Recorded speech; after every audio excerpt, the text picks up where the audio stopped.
Long ago, deep in the heart of the vast American plains, a proud tribe of Red Indians thrived under the leadership of their chief, Kanaho, a man who was known for his wisdom and strength. He was a very skilled warrior and had been leading his tribe for decades. His wife had died some many years ago after birthing their daughter. Kanaho became a different person after he lost her. His greed grew insatiable after encountering European soldiers who lured him with promises of silver and gold. To obtain their treasures, Kanaho struck a sinister deal. He would secretly trade his tribe's teenage daughters to the Europeans in exchange for their riches.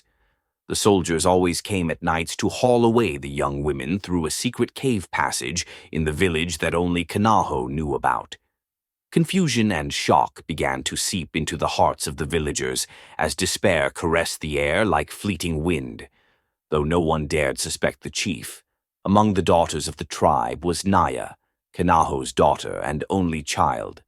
Naya was renowned for her beauty. Her skin glowed like the morning sun, and her long, raven-black hair flowed like a river.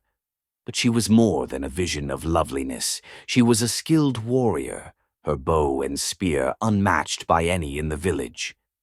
Naya had watched her father's betrayal in silence for too long, unable to speak up. But she knew all that was going on. When her closest friend was taken in the latest trade, her heart burned with a fury she could no longer contain. Feigning ignorance, Naya secretly infiltrated the next trade caravan. Her plan was perilous, but her resolve was unshakable. She was going to do everything it took to break the trading cycle, even if it meant risking her own life. The soldiers, oblivious to her true intentions, laughed and jeered as they led the group of captured girls to their camp. That night, under the cover of darkness, the moonlight gloomed as Naya crept through the camp, her long hair tied back and her hands steady.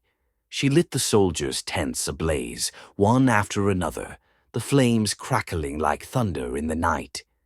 Chaos erupted as the soldiers scrambled to douse the fire, but their efforts were futile.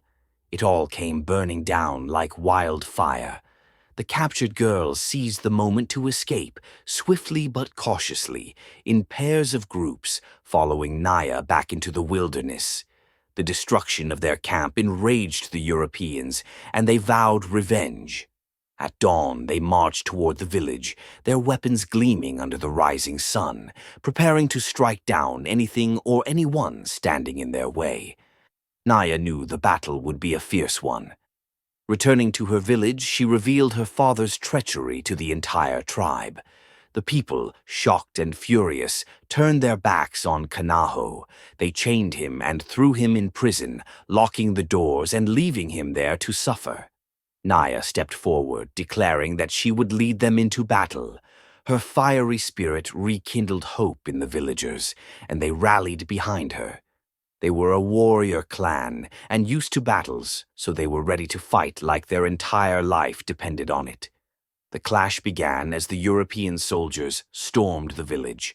Armed with spears, bows, and their ancestral courage, the tribe fought with everything they had. Naya, at the forefront, was a whirlwind of skill and ferocity. Her arrows struck with unerring precision, and her spear danced like a serpent, felling enemy after enemy.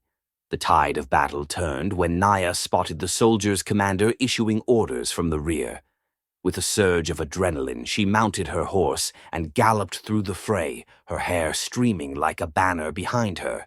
She charged straight at the commander, leaping from her horse with her spear aimed true. The commander fell, and the soldiers, leaderless and demoralized, began to retreat. By nightfall, the village stood victorious. The ground was littered with the remnants of the battle, but the people stood tall, their spirits unbroken. They rejoiced as they sang and danced in their native tongues. Naya, though exhausted, lifted her spear high, her voice ringing out in triumph.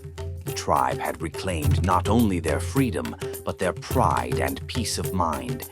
Kanaho, humbled by his daughter's courage and ashamed of his actions, stepped down as chief. The villagers chose Naya to lead them, trusting her strength and wisdom. They knew they could count on her no matter what, and their respect for her grew as vast as the ocean.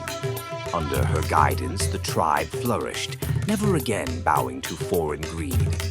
Naya's name became a legend, a symbol of resistance and hope for generations to come.